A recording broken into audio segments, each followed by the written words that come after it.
Yes ma'am.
उसमें सिर्फ आपके टाइम टेबल में इतना सा चेंज है कि जनाब सैटरडे में भी आपकी क्लास होगी और क्लास की टाइमिंग्स होंगी from 10:30 to 11:30। Time table upload हो जाएगा, ग्रुप में भी मैम शेयर कर देंगी, अभी फाइनलाइज हुआ है, आपको बताना था। तो भाई कल भी मेरी आपके साथ क्लास होगी फ्रॉम 10:30 टू 11:30। अच्छा, अब फ्राइडे में ये इशू होता है, फ्राइडे प्रेयर की वजह से 15 मिनट्स क्लास लेट होती है। मैनेजमेंट में सब लोग जुमा प्रेयर के लिए गए हुए थे, वापस आके फिर उन्होंने स्टार्ट लिया है। तो चलिए अब हम जल्दी से स्टार्ट करते हैं जनाब। हम प्रैक्टिस कर रहे थे डेबिट क्रेडिट आइडेंटिफिकेशन और उसके इम्पैक्ट अकाउंटिंग इक्वेशन पे बेटे देख रहे थे। अच्छा, उसमें कुछ चीजें बार बार स्टूडेंट्स को डिस्टर्ब कर रही हैं, चलिए हम उनको पहले क्लैरिफाई कर लेते हैं। हमने बेटे एक्सपेंसेस और रेवेन्यू की कुछ एडजस्टमेंट्स पढ़ी थी, मैं उनको यहाँ पे रिपीट करती हूँ। एडजस्टमेंट्स क्या थी? दो एडजस्टमेंट्स हमने विद रिस्पेक्ट टू एक्सपेंसेस पढ़ी थी कि भाई आपके एक्सपेंसेस एक्रूड भी हो सकते हैं और एडवांस भी हो सकते हैं। ओके जी। इसी तरह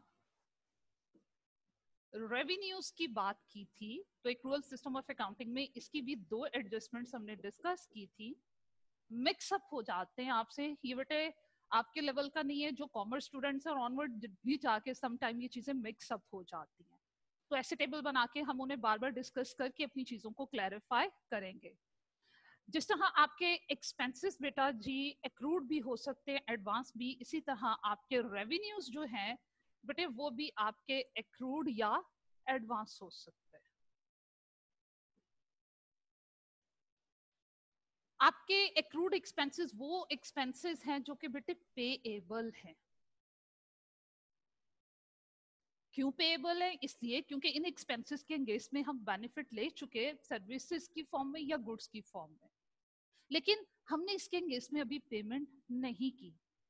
तो जब हम बेटे सर्विसेज रिसीव कर लेते हैं, हम बेनिफिट ले लेते हैं either in the form of services या in the form of goods.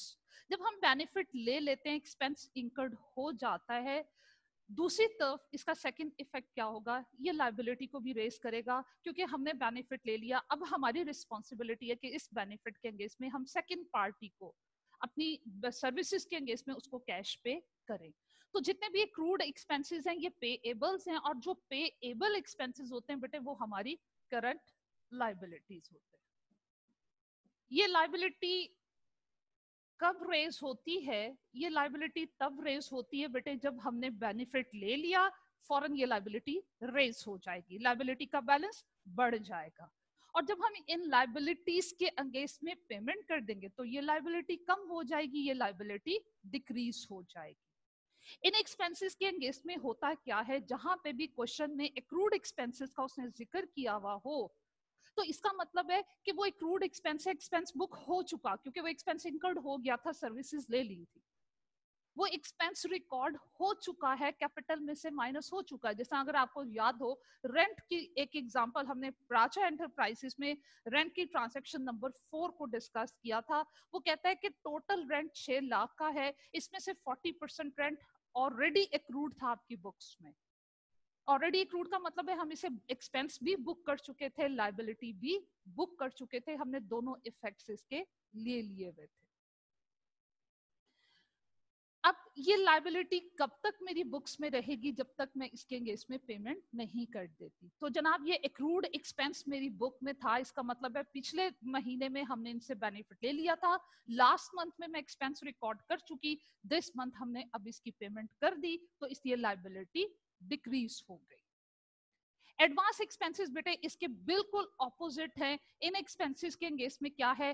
Benefit नहीं लिया, लेकिन आपने एडवांस कैश दे दिया, अपनी जिम्मेदारी पूरी कर ली। अब आपका राइट है कि आपने इसके अगेंस्ट में सर्विसेज लेनी है या गुड्स रिसीव करनी है, ये आपके एडवांस एक्सपेंसेस है। और जो एडवांस एक्सपेंसेस के अगेंस्ट में आपने अपनी जिम्मेदारी पूरी कर ली, अब आपने अपने राइट को अवेल करना है। आपने पैसे दे दिए, सर्विसेज लेनी है, आपका राइट है, और जो चीज राइट होती है वो क्या है? एसेट होता है। तो भाई ये कौन सा एसेट है? करंट एसेट है, क्योंकि जल्द ही हम इसके अगेंस्ट में बेनिफिट ले लेंगे। जैसे देखो एडवांस एक्सपेंसेस में बात करें, अगर मैं कहीं एज एन एम्प्लॉय काम कर रही हूं, मैंने अपने ऑफिस से एडवांस सैलरी विड्रॉ कर ली, अब मैंने क्योंकि एडवांस सैलरी ले ली है, इस सैलरी के अगेंस्ट में मुझे उस ऑर्गेनाइजेशन को बेनिफिट देना है। तो अब एडवांस में मैंने रिसीव कर ली हुई है, अब मुझे बेनिफिट जो है वो उनको देना है। तो कंपनी के पॉइंट ऑफ व्यू से ये क्या? मेरे पॉइंट ऑफ व्यू से ये लायबिलिटी है, और कंपनी के पॉइंट ऑफ व्यू से उन्होंने बेनिफिट लेना है, ये क्या है? करंट एसेट हो जाएगा। रेवेन्यूज की बात करें तो बेटे एक्रूड रेवेन्यूज, इनके बारे में हमने क्या पढ़ा था? ये आपके रिसीवेबल्स होते, ऐसे रेवेन्यूज जो आपने अर्न कर लिए, ऐसी इनकम जो आपने अर्न कर ली, आपका रेवेन्यू, आपकी इनकम बन चुकी, लेकिन उसके अगेंस्ट में अभी पैसे नहीं मिले, आपने पैसे रिसीव करने हैं। मैंने चीजें बेच दी, मैंने बेच दी, मेरा रेवेन्यू अर्न हो गया, लेकिन उस रेवेन्यू के अगेंस्ट में अभी मैंने कैश रिसीव नहीं किया, कैश रिसीवेबल है। तो ये जो मेरा रेवेन्यू होगा, ये मेरा एक्रूड रेवेन्यू होगा, मैंने पैसे इनके अगेंस्ट में लेने हैं, और जहां से भी आपने पैसे या सर्विसेज लेने होते हैं वो आपका राइट होता है, और जो राइट है वो क्या है? एसेट है। एडवांस रेवेन्यूज, जनाब कस्टमर को चीजें बेची नहीं, एडवांस ले लिया। कस्टमर को चीज बेची नहीं है, आपने सर्विसेज दी नहीं है, अपने कस्टमर से एडवांस पैसे ले लिए, रेवेन्यू अर्न नहीं हुआ, क्योंकि आपने अपने एंड का काम नहीं किया। रेवेन्यू कब अर्न होता है? जब आप सर्विसेज और गुड्स दे देते। तो आपने अपने कस्टमर को चीजें नहीं दी, गुड्स नहीं फॉरवर्ड की, सर्विसेज नहीं दी, लेकिन उनसे आपने एडवांस पैसे ले लिए। अब आपकी जिम्मेदारी है कि आपने उस एडवांस पैसे के अगेंस्ट में अपने कस्टमर को गुड्स और सर्विसेज रेंडर करना है। अब ये आपकी रिस्पॉन्सिबिलिटी रेज हो गई।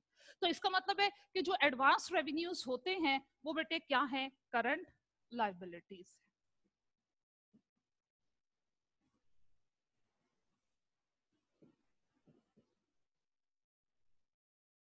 तो बेटे आपके एक्रूड अगर एक्सपेंस होगा तो वो एक्रूड एक्सपेंस होगा, तो वो करंट लायबिलिटी होगी, लेकिन रेवेन्यू अगर एडवांस होता है तो वो आपकी करंट लायबिलिटी बनता है।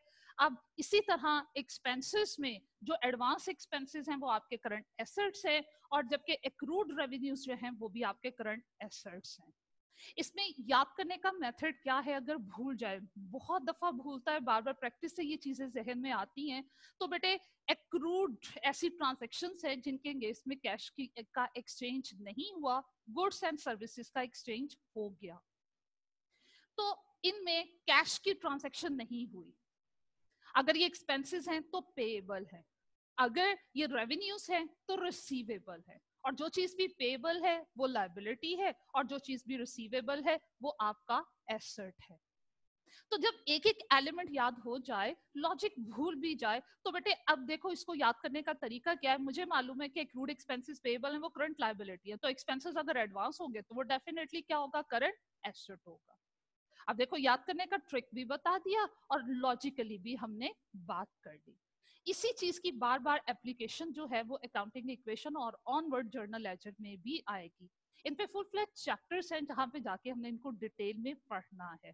वैसे उसे यहाँ पे बिल्कुल इंट्रोडक्टरी लेवल पे ये चीजें नहीं देनी चाहिए थी। सिंपल ट्रांजैक्शन से हमें अकाउंटिंग इक्वेशन के इफेक्ट्स की आइडेंटिफिकेशन और उसका इम्पैक्ट स्टूडेंट को सिखाना चाहिए, लेकिन अब बुक में कह दिया हुआ है तो हमें थोड़ा बहुत उसको फॉलो करना पड़ेगा। कुछ कुछ कॉन्सेप्ट मैं आपको यहाँ देती चली जाऊंगी, डिटेल में हम इसे ऑनवर्ड डिस्कस करते चले जाएंगे। तो चलिए आज हम क्वेश्चन निकालते हैं जनाब। प्रैक्टिस क्वेश्चन नंबर 4 है। मैं सपोज कर रही हूं कि तमाम स्टूडेंट के पास इस वक्त क्वेश्चंस हैं। मैं आपसे पहले ही रिक्वेस्ट कर दी हुई थी कि जनाब वो डाउनलोड करके प्रिंट ले लीजिए। पेज नंबर 69 पे, बुक में पेज नंबर 69 पे practice question number 4 Irish enterprises, ये हमने बेटा जी स्टार्ट मेरा ख्याल है ले लिया हुआ था। इसकी ट्रांजैक्शन नंबर 1 हमने डिस्कस कर ली हुई थी और वो क्या थी, goods purchased on credit for rupees 8,42,000 were returned to supplier। तो बेटे पहले मैंने आपको परचेज करने की एंट्री करवाई, उसके इफेक्ट्स हमने आइडेंटिफाई किए। उसके बाद गुड्स अगर रिटर्न हो रही हैं तो सारे इफेक्ट्स ऑपोजिट हो जाते हैं, वो भी हमने डिस्कस किया। आज हम डिस्कस करेंगे जनाब इसकी ट्रांजैक्शन नंबर 2। ट्रांजैक्शन नंबर 2 पे फोकस करते हैं, वो भी एक कॉम्प्लेक्स ट्रांजैक्शन है, 2 डिफरेंट टाइम पीरियड को कवर अप करिए। उसमें भी इसी तरीके से वो आपके करंट एसेट्स और लायबिलिटीज की आइडेंटिफिकेशन रिक्वायर कर रहा है, कब लायबिलिटी बुक होगी, कब एसेट बुक होगा और कब हम उसे डिक्रीज करेंगे। तो जनाब a customer bought goods amounting to rupees 96,000, customer की बात हो रही है। तो जनाब वो पार्टीज हैं जिन्हें हम गुड्स और सर्विसेज सेल करते हैं, इनसे पैसे आते हैं, वो रेवेन्यू के पॉइंट ऑफ व्यू से बात कर रहे हैं।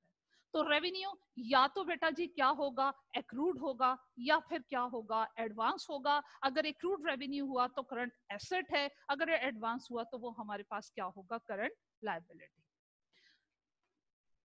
कस्टमर बॉट गुड्स अमाउंटिंग 96,000, ये हमारा टोटल रेवेन्यू है। इस टोटल रेवेन्यू से क्या होगा, हमारा कैपिटल इंक्रीज हो जाएगा। एक्सपेंसेस से हमारा कैपिटल डिक्रीज होता है और रेवेन्यूज और इनकम से हमारा कैपिटल इंक्रीज होगा because of these cells. 40% payment was made in cash. 40% payment जो है जनाब वो हमने कैश में कर दी। तो चलिए 96,000 का बेटे 40% लेते हैं, ये हमारे पास आता है 38,400। कस्टमर ने हमें पेमेंट कर दी, कस्टमर ने पेमेंट किए, हमने कैश रिसीव किया है। तो जनाब हमारा ये एसेट इंक्रीज हो गया by the amount of 38,400 and the balance amount was set off against amount payable by AE to the customer. अब ये आपके लिए नई चीज है बेटे, इसे कहते हैं कॉन्ट्रा एंट्री। क्या बोलते हैं इसे जनाब, इसे हम बोलते हैं कॉन्ट्रा एंट्री। कॉन्ट्रा एंट्री क्या है, कॉन्ट्रा एंट्री को हम सेट ऑफ ट्रांजैक्शन या एंट्री भी बोलते हैं। ये है क्या, देखो बेटे, सम टाइम एक स्पेसिफिक पर्सन हमारा सप्लायर भी होता है और हमारा कस्टमर भी होता है। हमने जनाब मिस्टर ए से रॉ मटेरियल खरीदा, उन इंग्रेडिएंट से फिनिश गुड्स बनाया और फिनिश गुड्स बनाकर उनको बेचा भी। तो एक ही पर्सन मिस्टर ए से हमने चीज खरीदी भी और उसको बेची भी। अब जनाब वो हमारा कस्टमर भी है क्योंकि बेची है उससे पैसे लेने, हमने उससे चीज खरीदी भी है, वो हमारा सप्लायर है और उसको पैसे देने हैं। ऐसी ट्रांजैक्शंस होती हैं कि जनाब एक ही पर्सन हमारा सप्लायर भी है और हमारा कस्टमर भी है। तो जनाब यहां हम सपोज करते हैं मिस्टर ए से हमने चीज खरीदी है 10,000 रुपीज की, उसको ये पैसे देने हैं।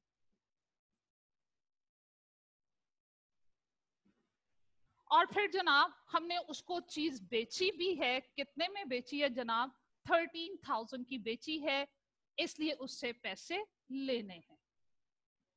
अब इस ट्रांजैक्शन को बैलेंस करने का, इस ट्रांजैक्शन को कंप्लीट करने का एक तरीका तो ये है कि जनाब हम मिस्टर ए से 13,000 लें, 3,000 रखें और 10,000 उसको वापस कर दें। 2 दफा एंट्री करनी पड़ेगी, पहले 13,000 कैश रिसीव करेंगे, फिर उसमें से 10,000 उसको पे करेंगे। 2 transactions, double double effects, 4 effects. क्यों ना इसको सिंप्लीफाई कर लिया जाए। कैश का अगर एक्सचेंज हो रहा है बैंक के थ्रू तो जनाब आपके वो चार्जेस भी आपको पड़ रहे हैं। तो इस चीज को ओवरकम करने के लिए हम नेट ऑफ कर लेंगे। हम मिस्टर ए को कहेंगे कि जनाब बजाय इसके कि हम आपसे 13,000 लें और आपको 10,000 भी पे करें, जो कम अमाउंट है वो हम एडजस्ट कर लेते हैं। आप हमें 3,000 पे कर दीजिए और समझ लीजिए आपका 10,000 एडजस्ट हो गया। तो मिनिमम अमाउंट जो इन दोनों में से होगी वो एडजस्ट हो जाएगी। एडजस्ट हो कैसे होगी? मिनिमम अमाउंट आपके पास 10,000 है, इसको हम कैंसिल कर देंगे और 3,000 मिस्टर ए से रिसीव कर लेंगे। This entry is called set of entry या फिर कॉन्ट्रा एंट्री। इस कॉन्ट्रा एंट्री से होगा क्या? आपके पेएबल भी डिक्रीज हो जाएंगे और आपके रिसीवेबल भी डिक्रीज हो जाएंगे। पेबल लाइबिलिटी है, ये डिक्रीज होगी तो इसको डेबिट करेंगे और रिसीवेबल भी डिक्रीज होंगे। रिसीवेबल आपके एसेट्स हैं, एसेट्स डिक्रीज होते हैं तो उसे बेटे क्या करते हैं? क्रेडिट करते हैं। इस चीज को कहते हैं सेट ऑफ कर लेना, कॉन्ट्रा इफेक्ट दे देना। इस कॉन्ट्रा इफेक्ट को बार बार आगे जाके पढ़ेंगे तो जनाब इस कॉन्ट्रा इफेक्ट की वजह से होगा क्या? आपके रिसीवेबल्स भी कम हो जाएंगे, आपके पेएबल्स भी कम हो जाएंगे, क्रेडिटर्स की अमाउंट भी डिक्रीज होगी, डेटर्स की अमाउंट भी डिक्रीज होगी। तो जनाब अब इसके इफेक्ट्स अगर देखें तो क्या है,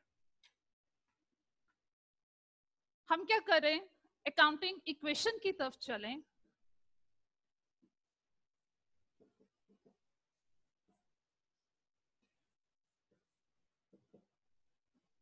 इस तरफ है हमारे पास एसेट्स, कैपिटल एंड लायबिलिटीज।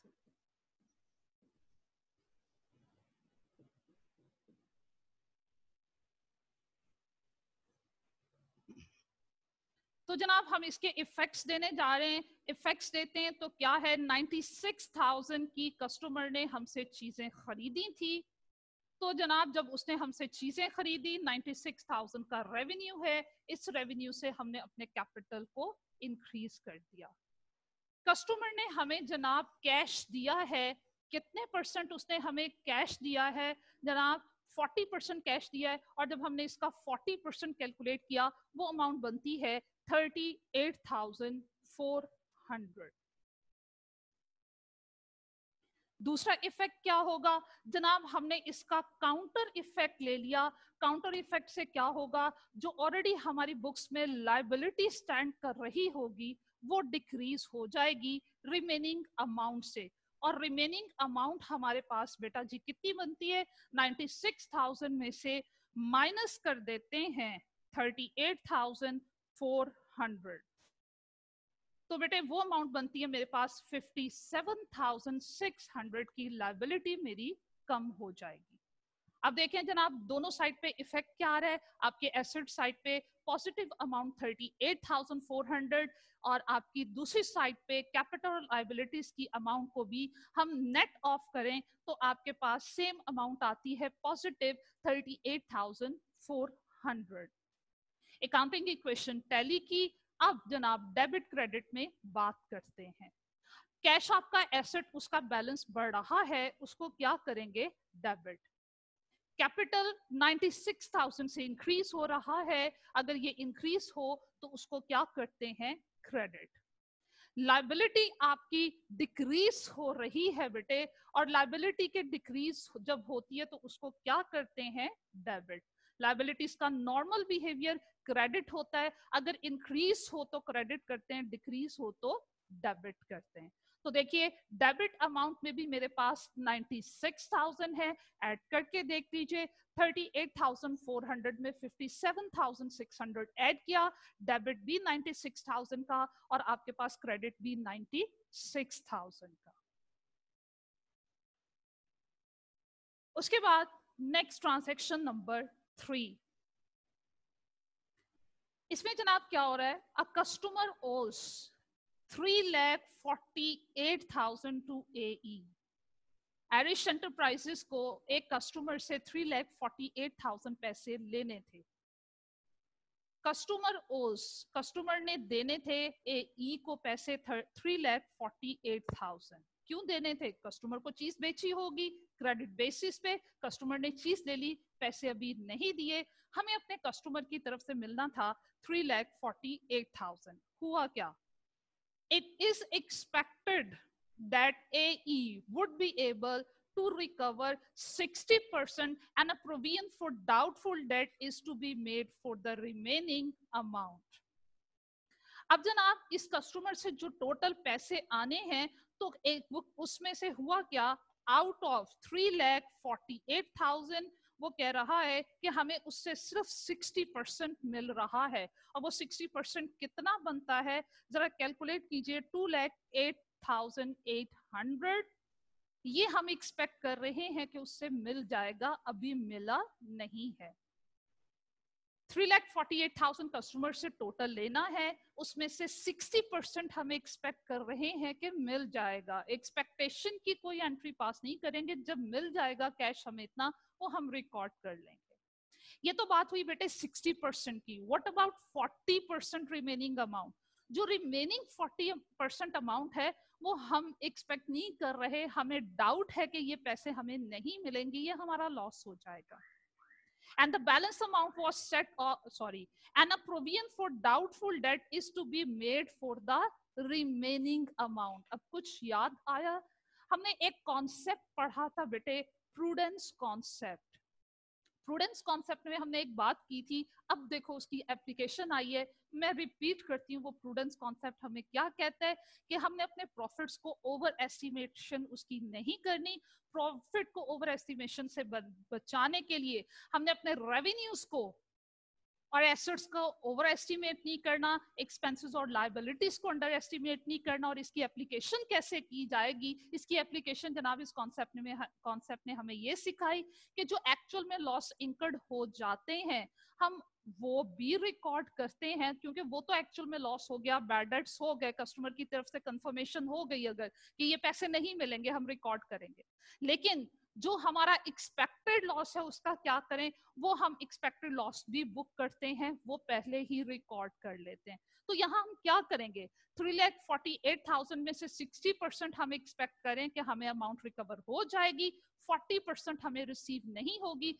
वो डेट जो कस्टमर की तरफ ड्यू है अब डाउटफुल डेट हो गया, वो हमारा लॉस हो सकता है। ऐसे एक्सपेक्टेड लॉस का क्या किया जाए? बेटे ऐसे एक्सपेक्टेड लॉस को हम रिकॉर्ड करते हैं थ्रू क्रिएटिंग अ प्रोविजन। ऐसे लॉसेस के लिए बेटे हम प्रोविजन क्रिएट करते हैं, और प्रोविजन क्रिएट करने का तरीका क्या है देखिए वो अभी आपसे डिस्कस करते हैं।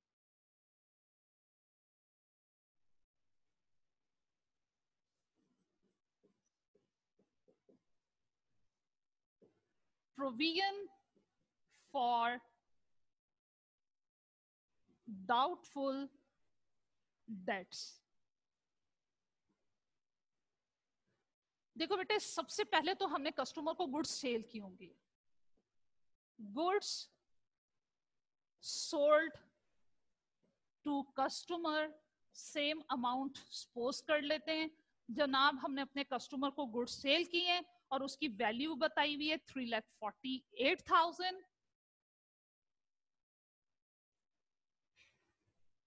अब जब हमने गुड्स सेल की होंगी हमने एंट्री क्या पास की होगी, हमने इसके कौन कौन से इफेक्ट्स आइडेंटिफाई किए होंगे और अकाउंटिंग इक्वेशन पे इसका इम्पैक्ट क्या दिया होगा।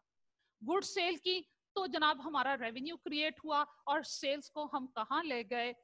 कैपिटल में, और कैपिटल में जाकर इसको ऐड कर दिया जिससे कैपिटल का बैलेंस इंक्रीज हो गया। पहला इफेक्ट हमने ये दिया होगा। दूसरा इफेक्ट इसका क्या लिया होगा?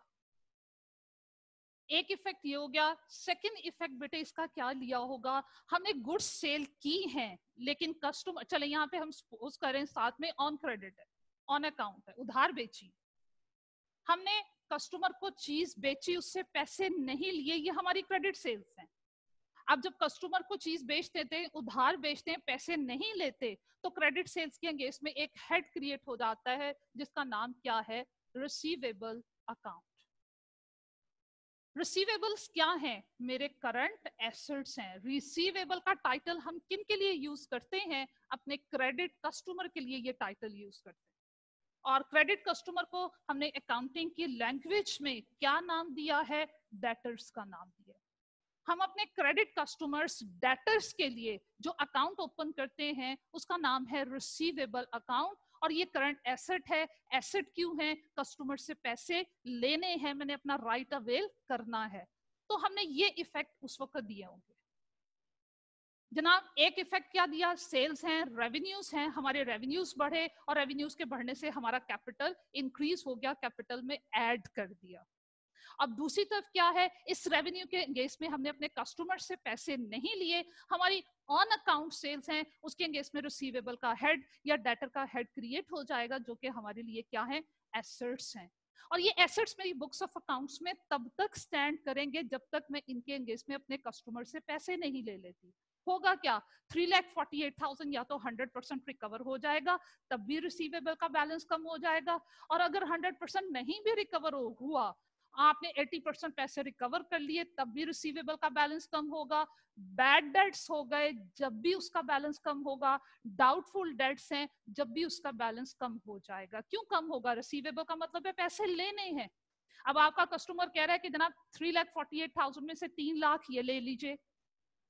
हमने कहा माइनस कर दें 3,48,000 के रिसीवेबल में से 3 लाख को माइनस कर दें। रिमेनिंग रिसीवेबल अमाउंट कितनी रह गई? माइनस क्यों किया? इसलिए क्योंकि वो अब हमें रिसीव हो गए, वो रिसीवेबल नहीं रहे। तो जनाब वो हमें रिसीव हो गए, वो रिसीवेबल में से माइनस किए, रिमेनिंग रिसीवेबल अमाउंट कितनी है? 48,000। उसके लिए कस्टमर ने क्या कहा कि जनाब 48,000 में से जो कंफर्म है कि मैं आपको नहीं दे पाऊंगा, वापस नहीं कर पाऊंगा, वो 40,000 है, मैं आपको वापस नहीं कर पाऊंगा। अब जब कस्टमर की तरफ से कंफर्मेशन आ गई कि वो हमें नहीं देगा 40,000, वो मेरा कंफर्म लॉस हो गया, वो अब रिसीवेबल नहीं रहा। तो वो क्योंकि अब रिसीवेबल नहीं रहा, कंफर्मेशन हो गई कि पैसे नहीं आएंगे, हम उसको भी रिसीवेबल में से माइनस कर देते। बाकी रह गए 8,000, उसका हमें डाउट है कि वो मिलेंगे या नहीं मिलेंगे। वो भी आपके रिसीवेबल के बैलेंस को कम कर देंगे अंडर प्रूडेंस कॉन्सेप्ट, क्योंकि हम रिमेनिंग एसेट की अमाउंट, उसका भी शक है कि इस एसेट के केस में हमें पैसे नहीं आएंगे, बेनिफिट नहीं आएगा, वो अब हमारा एसेट नहीं रहा। प्रूडेंस कॉन्सेप्ट ने कहा उससे भी एक्सपेंसेस की तरफ ले जाओ, उस एक्सपेक्टेड लॉस को भी बुक कर लो थ्रू क्रिएटिंग प्रोविजन। बात को फॉलो कर रहे हो? अब देखो मैं फिर से अपनी ये चीज रिपीट करती हूँ। यहाँ हम सपोज कर रहे हैं, चले अमाउंट वही ले लेते जो उसने कहा। उसने कहा जनाब कितने परसेंट? 60% मिलेगा। 3,48,000 में से 60% हमें मिलेगा 208,800। ये कैश अभी रिसीव होगा। जब तक कैश रिसीव नहीं होता, ये रिसीवेबल है। रिसीवेबल का मतलब पैसे लेने हैं। जब रिसीव हो गए पैसे, आपका वो रिसीवेबल नहीं रहा, मैंने रिसीवेबल में से इसको भी माइनस कर देना है। अब जो बची रिमेनिंग अमाउंट माइनस करते हैं 3,48,000 में से। रिमेनिंग अमाउंट है मेरे पास बेटे 1,39,200। ये जनाब ये मुझे रिसीव नहीं होंगे। जनाब इसके बारे में हमें डाउट है कि ये हमें रिसीव नहीं होंगे। ये जो मेरा एक्सपेक्टेड लॉस है, इसको under prudence concept I have to record through creating provision. तो भाई प्रोविजन क्रिएट करें, एक्चुअल लॉस हो जाए, कैश रिसीव हो जाए, इनकी वजह से आपका रिसीवेबल का बैलेंस डिक्रीज हो जाएगा। तो अब मैं अकाउंटिंग इक्वेशन पे इसके इफेक्ट्स देती हूँ। जनाब गुड्स सेल की ये इम्पैक्ट्स हमने रिकॉर्ड कर लिए होंगे। अब जो गुड्स सेल की उसके बाद उसके आफ्टर इफेक्ट्स वो बता रहा है। आफ्टर इफेक्ट्स क्या है?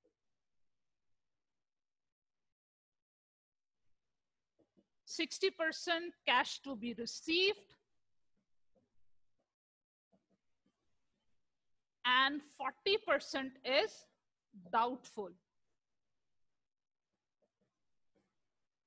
अब जनाब प्रूडेंस कॉन्सेप्ट की तरफ चलें। कैश 60% मिलेगा जब रिकॉर्ड करेंगे, लेकिन 40% नहीं मिलेगा या मिलेगा इसका डाउट है। इसको हम अभी इसके इम्पैक्ट्स को रिकॉर्ड करेंगे।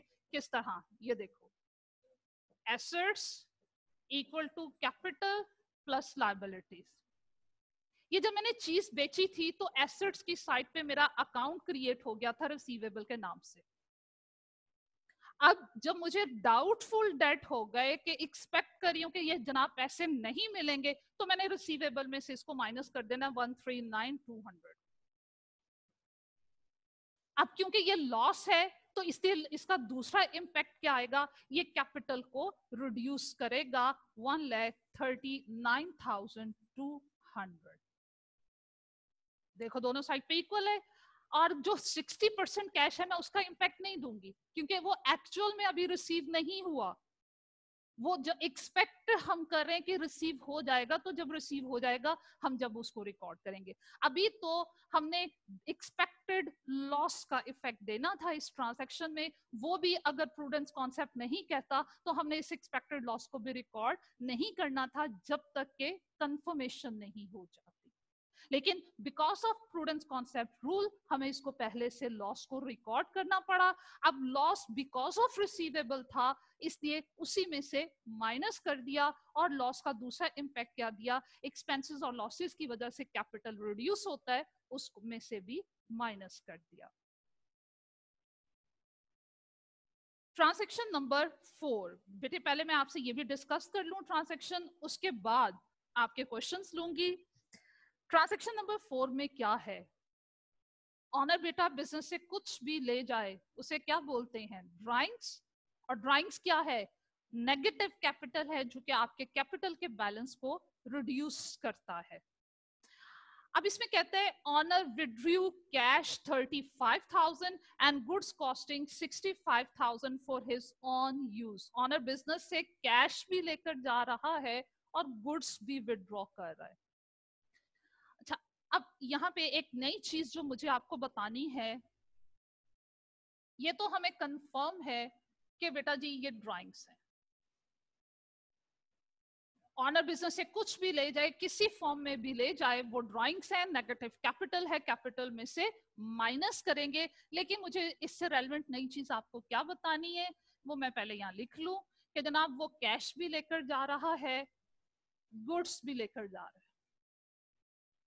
कैश विड्रॉ कर रहा है 35,000 और गुड्स जो लेकर जा रहा है उनकी वैल्यू है 65,000। टोटल उसकी ड्राइंग्स कितने की हैं, 1 लाख। बेटे ऑनर बिजनेस से गुड्स विड्रॉ करेगा, क्या वो उसके एंगेज में पेमेंट करेगा, पैसे देगा? बिल्कुल भी नहीं। वो free of cost goods business से विड्रॉ करेगा। ये गुड्स हमने बिजनेस पर्पस के लिए परचेज की थी, और जो बिजनेस पर्पस के लिए हमने परचेज की थी हमने उसे इन्वेंट्री में रिकॉर्ड किया था, अपना एसेट बुक किया था। क्यों? इसलिए क्योंकि फ्यूचर में जाके बेचेंगे तो हमें इससे प्रॉफिट होगा। एसेट्स किन्हें कहते हैं, जिन्हें फ्यूचर बेनिफिट के लिए हम यूज करते हैं। तो भाई ये ऐसी चीजें जो बिकेंगी, तो आज मैंने खरीदी है, फ्यूचर में बेचूंगी तो उनसे बेनिफिट होगा, उनसे प्रॉफिट मिलेगा। लेकिन ये क्या हुआ, चीज खरीदी, वो फ्री ऑफ कॉस्ट बिजनेस से चली गई, कॉस्ट भी रिकवर नहीं हुई, मेरा लॉस है। ऐसे जगहों पे बेटे होल्ड कीजिएगा 1 minute.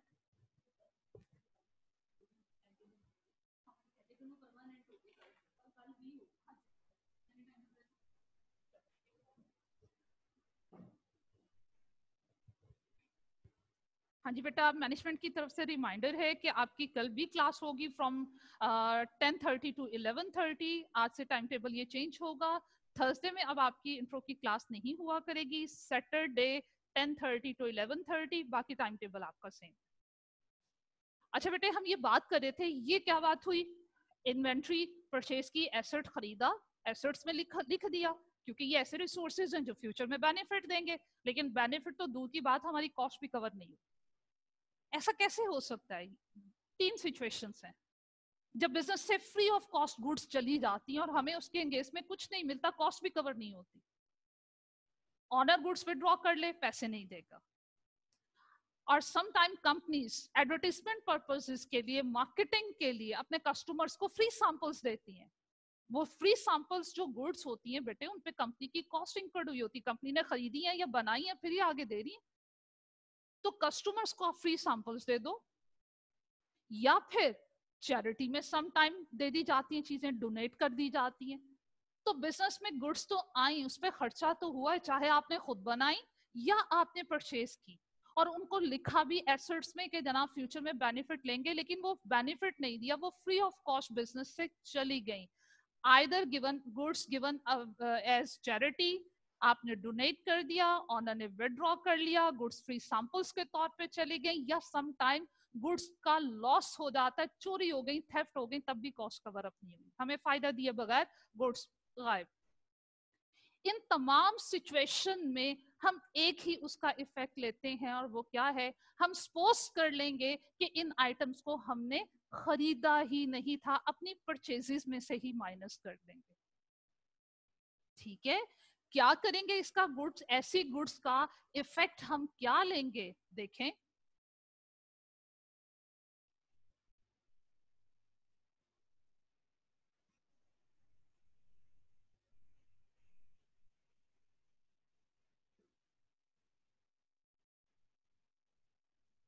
Goods away from business, taken away from business, free of cost. ये बड़ी इंपॉर्टेंट चीज है, ये बार बार नेक्स्ट ऑनवर्ड चैप्टर्स में आएगी। Goods taken away from business free of cost, किन किन सिचुएशंस में हो सकता है, इन सिचुएशंस में हो सकता है। Goods by honour,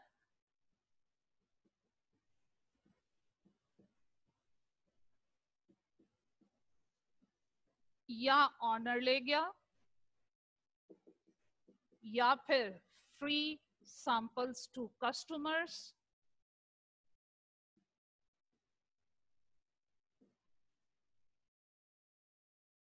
given away as charity, या डोनेट कर दी गुड्स, या जनाब चोरी हो गई, लॉस हो गया उनका।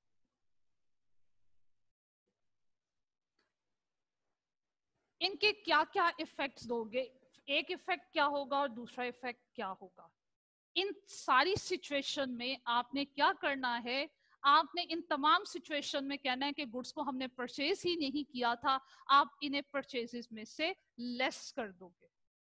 पहला इफेक्ट क्या है, लेस फ्रॉम परचेजेस। इन तमाम सिचुएशन में चाहे ऑनर ले गया, चैरिटी में दे दिए, लॉस हो गया, एक एक इफेक्ट इनका क्या दोगे, आप अपनी परचेजेस में से माइनस कर दोगे। दूसरा इसका इफेक्ट क्या लोगे कि जनाब ये गुड्स गई कहाँ, जहां गई वो उसका सेकेंड इफेक्ट है। जैसे ऑनर ले गया तो इसका दूसरा इफेक्ट किस में डालोगे, ड्राइंग्स में। गुड्स फ्री सैंपल के तौर पे आपने कस्टमर्स को दे दी, किस लिए, बिकॉज ऑफ मार्केटिंग, तो इसका दूसरा इफेक्ट मार्केटिंग एक्सपेंस में डाल दोगे। डोनेट कर दी तो जनाब डोनेशन मिसलीनियस एक्सपेंस,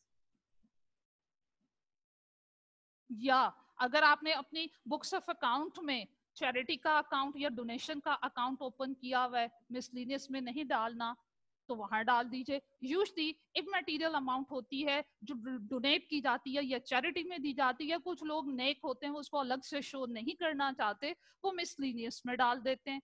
लॉस हो गया तो जनाब लॉस को बुक कर ले, लॉस ऑफ गुड्स के नाम से अकाउंट ओपन कर ले।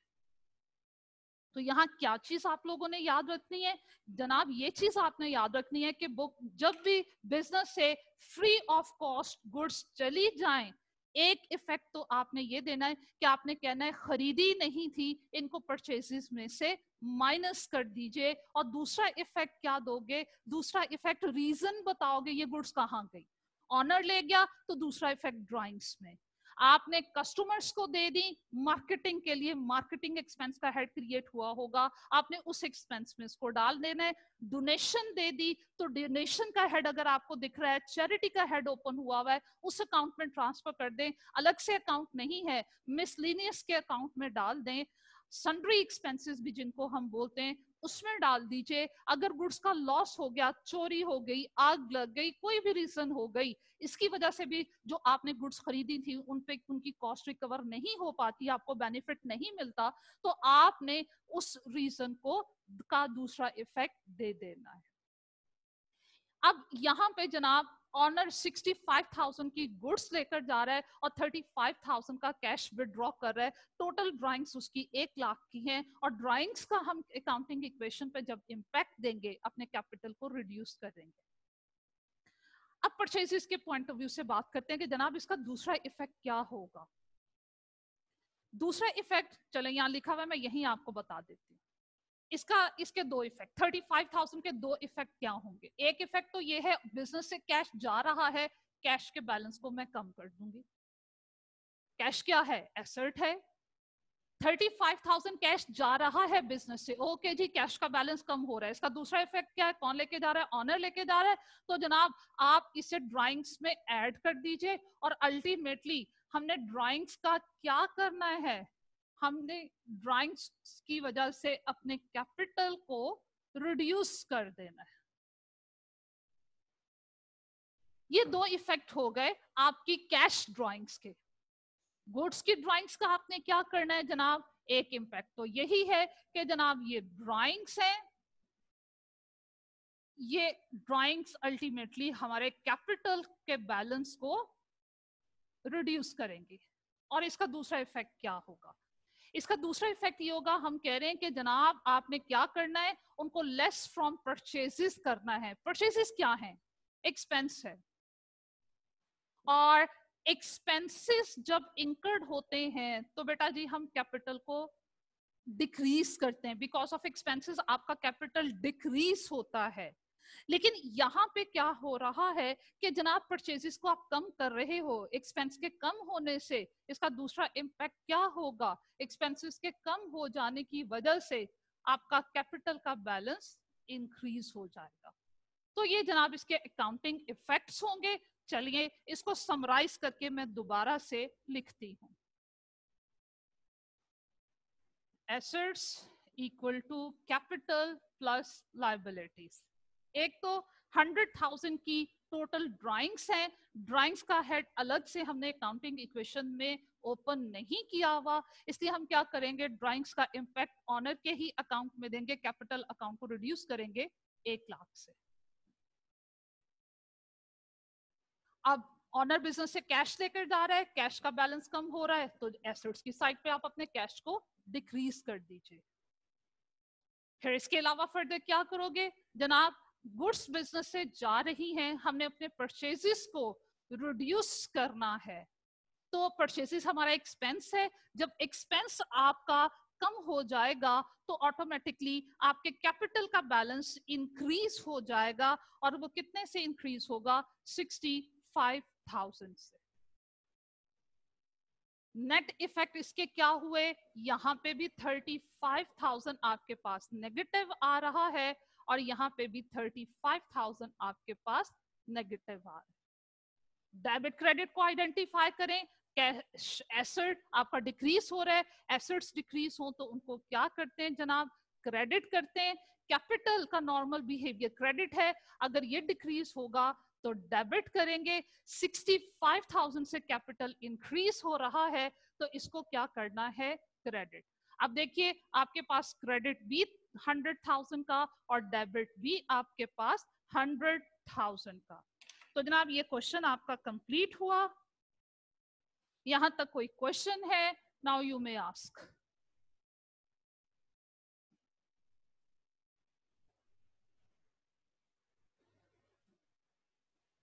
हाँ जी बेटा। अस्सलाम वालेकुम मैम। वालेकुम अस्सलाम।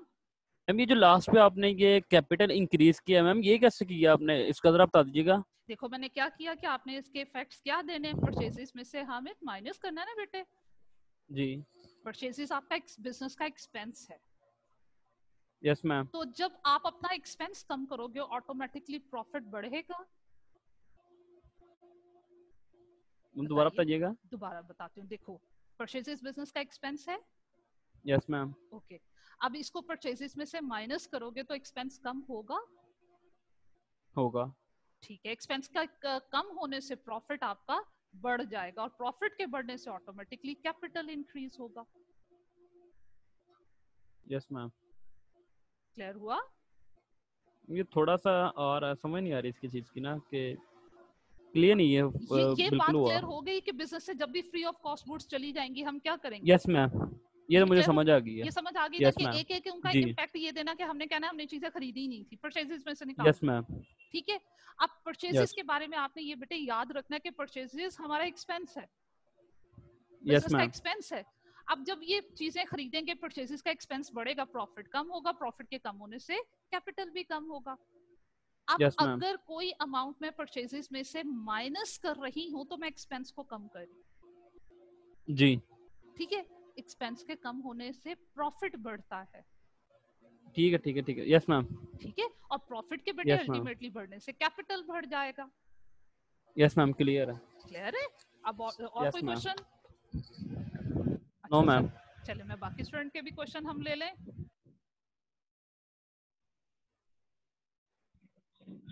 हाँ जी सुहेल मैम भाई। ये 65,000 की जो है कैप गुड्स है, ये हम इन्वेंट्री में से माइनस नहीं करेंगे? मैं एक्सपेक्ट करी थी कि कोई स्टूडेंट ये भी मुझसे पूछे। एक्चुअली में आपकी रिकॉर्डिंग के दो मेथड्स होते हैं, एक परपेचुअल मेथड होता है, एक पीरियोडिक मेथड होता है। अब तक अकाउंटिंग इक्वेशन में जो मेथड मैं आपको लेकर चली हूँ वो परपेचुअल है। वहां पे हम जब गुड्स खरीदते हैं इन्वेंट्री का अकाउंट ओपन करते हैं, लेकिन पीरियोडिक ठीक है मैम। मेथड में हम इन्वेंट्री का अकाउंट ओपन करने की बजाय जब हम चीज खरीदते हैं इन्वेंट्री का उसको नाम देने की बजाय परचेजेस का डायरेक्टली नाम देते हैं, उसे एक्सपेंसेस में ले जाते हैं। ये डिफरेंशिएशन मैंने करवाना है अभी आपको। ठीक है मैम। ठीक है, और ठीक अगर है मैम। अल्टीमेटली इसको इन्वेंट्री में ले जाओ, चलो मैं वही मेथड अडॉप्ट करती हूँ। अगर हम पुराने वाले मेथड में चलें तो इन्वेंट्री बिजनेस से जा रही है। एक्चुअली मुझे इसलिए ये चीज करवानी पड़ी है, मुझे वो आपको चारों सिचुएशन करवा के नेक्स्ट चैप्टर के साथ को रिलेट करवाना था। अगर आप इसको इन्वेंट्री भी लेकर चलोगे आपका आंसर जब भी रॉन्ग नहीं होगा। देखो इन्वेंट्री जा रही है बिजनेस से, इन्वेंट्री को 65,000 से कम कर दो, एसेट्स की साइड पे भी नेगेटिव 1 लाख और कैपिटल लाइबिलिटीज की साइड पे भी 1 लाख नेगेटिव, ये तब भी बैलेंस हो जाएगा। दोनों सिस्टम में, दोनों मेथड में ये आपका आंसर ठीक होगा। ठीक है मैम। ठीक हो गया? ओके। अच्छा जी, ठीक है मैम। ठीक है बेटे।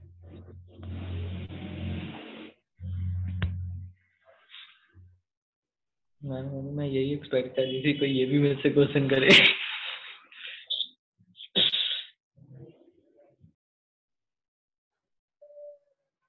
हाँ जी मोहम्मद नोमान जी बेटे।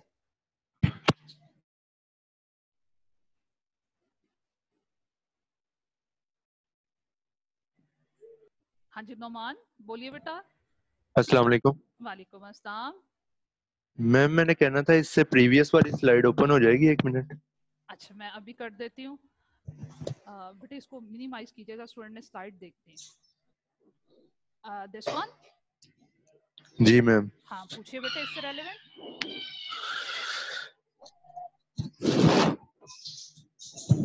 मैम ये जो आपने कैश और ऊपर गुड्स का लिखा है ये एक बार मुझे दोबारा बता दें। दोनों इफेक्ट्स देखो। जी मैम। 35,000 बिजनेस से कैश जा रहा है ना, जी। ऑनर लेकर जा रहा है। इसका एक इफेक्ट तो ये होगा कि बिजनेस से कैश जा रहा है, 35,000 का कैश का बैलेंस डिक्रीज होगा।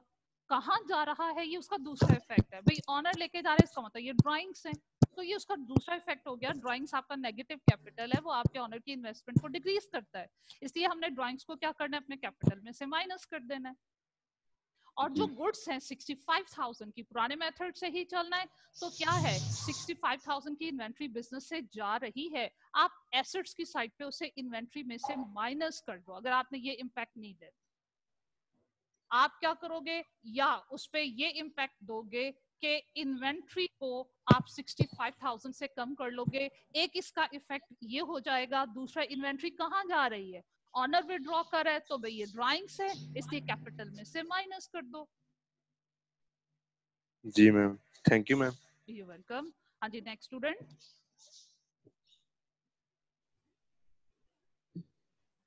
हाँ जी जवाद। नेक्स्ट स्लाइड मैम, उसमें मेरा क्वेश्चन था। नेक्स्ट स्लाइड की तरफ आए जी। जी बेटा जी। मैम मैं हमने जब एसेट्स को ड्रॉ, अब ये जो मैं लिख रही हूँ ना उसको देखो, मैं इसको yes, यूं भी लिख लेते हैं हम, जो पहले वाला परपेचुअल सिस्टम ऑप्ट कर रहे थे, उसके अकॉर्डिंगली चले। हम चीजों को नाम दे रहे थे, टाइटल दे रहे थे उनको इन्वेंट्री का। लो आपके लिए इजी टू अंडरस्टैंड हो जाएगा। कैश बिजनेस से जा रहा है 35,000, बिजनेस से गुड्स जा रही है, इन्वेंट्री का बैलेंस कम हो रहा है 65,000। लीजिए टोटल आपके पास नेगेटिव हो गया 1 लाख, और ये ऑनर लेकर जा रहा है तो ड्राइंग्स हैं टोटल 1 लाख की। इसका दूसरा इफेक्ट क्या दिया, कैपिटल में से माइनस, यहाँ पे भी नेगेटिव 1 लाख होगी। अब पूछ। यस मैम, बस यही था। यही था, चलें शाबाश। हाँ जी बेटे, Thank और you. हसन कीजिएगा बेटे। हाँ जी आसिफ, अबूजर आसिफ। मैम ये पुराने कॉन्सेप्ट से समझ आ गई, लैग यहाँ से माइनस हो गया और लैग यहाँ से माइनस हो गया, लेकिन अगर मैम न्यू कॉन्सेप्ट से देखें तो जो परचेसेस हैं हमारी अगर कम हो रही हैं तो वो तो हमारा लॉस हो गया, वो हमें प्रॉफिट कैसे हो जाएगा? परचेजेस कम नहीं हो रही, चीज खरीद चुके हैं, खर्चा तो हो चुका। वो जो चीजें खरीदी बेचनी थी, फायदा लेना था, बेनिफिट लेना था, वो नहीं मिल सका। मैंने चीज खरीदी 100 रुपए की खरीदी थी, वो पैसे डूब गए फ्री ऑफ कॉस्ट, वो चीजें चली गई, वो 100 रुपए का मेरा खर्चा भी ना कवर हो पाया। जबकि मैं कारोबार कर रही हूँ, बिजनेस का पर्पस है प्रॉफिट कमाना है। 100 की चीज खरीदी 150 में बेचें, 50 का प्रॉफिट होएगा। लेकिन वो जो चीज गई है, मैंने खरीदी 100 की थी, मेरा खर्चा भी उसमें से कवर नहीं हुआ। क्या करें, हम कहेंगे हमने खरीदी नहीं थी, हम परचेजेस में से माइनस कर देंगे। फिर मैम कैपिटल इंक्रीज कैसे हो जाएगा 65,000 से? क्या हुआ? वो कैपिटल एक्चुअल इंक्रीज कैसे दूसरा हो जाएगा? मेथड है आपका, परपेचुअल मेथड, जो पीरियोडिक मेथड है, उसमें हम जब चीज खरीदते हैं तो इन्वेंट्री का अकाउंट ओपन नहीं करते। इन्वेंट्री आपका एसेट है। हम उस मेथड में क्या काम करते हैं जनाब, जब इन्वेंट्री खरीदेंगे हम उनको डायरेक्टली उनके लिए जो अकाउंट ओपन करते हैं, परचेसेस का अकाउंट ओपन करते हैं, जो कि आपका एक एक्सपेंस का अकाउंट है। चीज खरीदी, एक्सपेंस अकाउंट ओपन कर दिया, इन्वेंट्री की बजाय, इन्वेंट्री का टाइटल देने की बजाय एक्सपेंस का अकाउंट ओपन कर दिया परचेसेस के नाम से। अब जब परचेस चीजें खरीदते चले जाएंगे, परचेस का एक्सपेंस बढ़ता चला जाएगा, और जब खरीदी हुई चीज वापस करोगे तब भी परचेसेस कम हो जाएंगी। चीजें वैसे ही चली गई तब भी परचेसेस के एक्सपेंस को कम कर लोगे, और एक्सपेंस के कम होने से प्रॉफिट बढ़ता है, कैपिटल बढ़ता है। ओके मैम, ठीक हो गया जी बेटे। मोहम्मद अकबर का भी क्वेश्चन। मैम मुझे सेकंड वाली ट्रांजैक्शंस और बात समझाते हैं, मतलब इससे जो पिछली वाली ट्रांजैक्शन है। हाँ, उसमें क्या इशू है बेटे? थर्ड वाली, वो डाउटफुल डेट्स वाली। जी मैम, वो समझ नहीं आई। अच्छा चलें हम उस स्लाइड की तरफ चलते हैं। पहले मुझे हसन से करना। हसन 3 बजे किन की क्लास हो गया? अच्छा बेटे, एक स्टूडेंट का क्वेश्चन रह गया बेटे, आप व्हाट्सएप ग्रुप में पूछ लीजिएगा। 3 बजे क्लास नेक्स्ट स्टार्ट होनी थी, हम ऑलरेडी लेट हो चुके। बाकी डिस्कशन इंशाल्लाह कल करेंगे। कल भी मेरी आपके साथ क्लास है फ्रॉम 10:30 to 11:30। ओके जी, कल इसको यहाँ से यहीं से कंटिन्यू करेंगे। अल्लाह हाफिज।